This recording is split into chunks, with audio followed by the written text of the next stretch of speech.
Young loggerhead sea turtles routinely migrate thousands of miles. But these turtles are starting their migration a bit early, while still in the egg. In a typical year, as many as half of all baby sea turtles may die. Seabirds swoop down and snatch them as they race from nest to the sea. Predators lurk in the waves, and the surf can quickly end their young lives.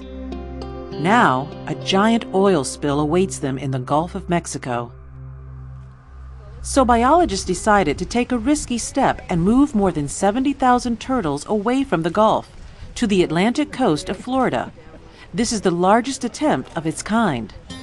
Hundreds of volunteers are joining scientists and government wildlife officials to move nests like this loggerhead nest in Gulf Shores, Alabama.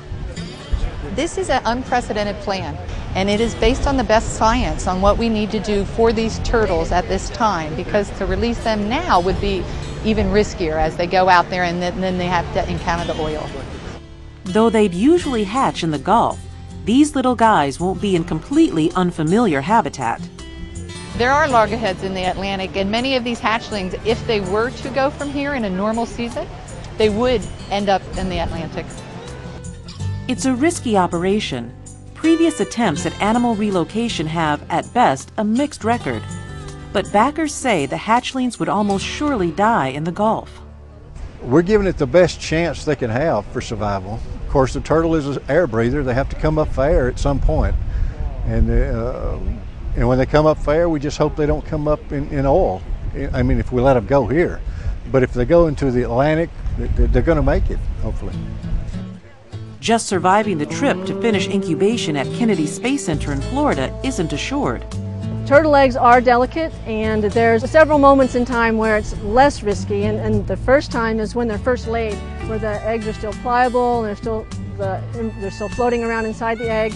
But if you miss that really short window, it's best to leave them until the point where we are today, which is about 10 days before we think they will hatch, where the hatchlings are mostly formed. Volunteers from the Turtle Rescue Group Share the Beach gingerly take out each ping-pong ball-sized egg from the nest about 2 feet under the sand.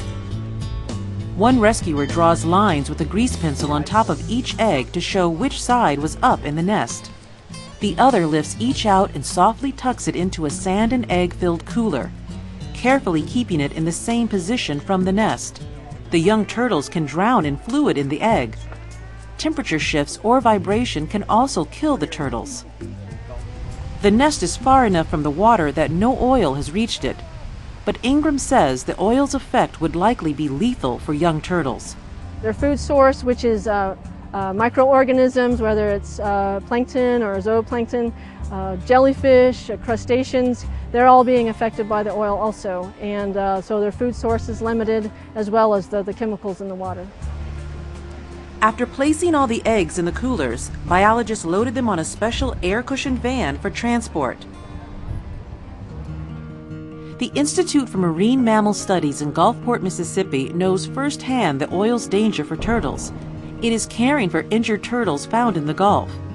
It has also collected hundreds of dead turtles, though necropsies have not yet determined why they've died. But the spill is a top suspect. It has taken over a very large portion of their habitat, which is thousands of square miles. And what we're seeing them is, as the habitat is diminishing, they're moving in closer to inland waters. And that's why we're seeing a larger number of them either strand or be caught on hooks. So Longi says the number of strandings is up tenfold from a normal year. Oil is not just the sheen, but it could also be water-soluble fractions, inhalation, and eating contaminated food. So when your house is on fire, what do? You take your valuables and go somewhere and hope they'll survive. I hope that the habitat that is provided for them is appropriate, because once those animals go in, it also changes the structure of the habitat they're being put in. Over the next several months, up to 700 turtle nests from throughout the Gulf Coast are to be relocated. Some were transported in this specially equipped truck to NASA's Kennedy Space Center and carefully moved into a climate-controlled building. They are monitored for several days, and the first turtles from the Gulf Coast were successfully hatched.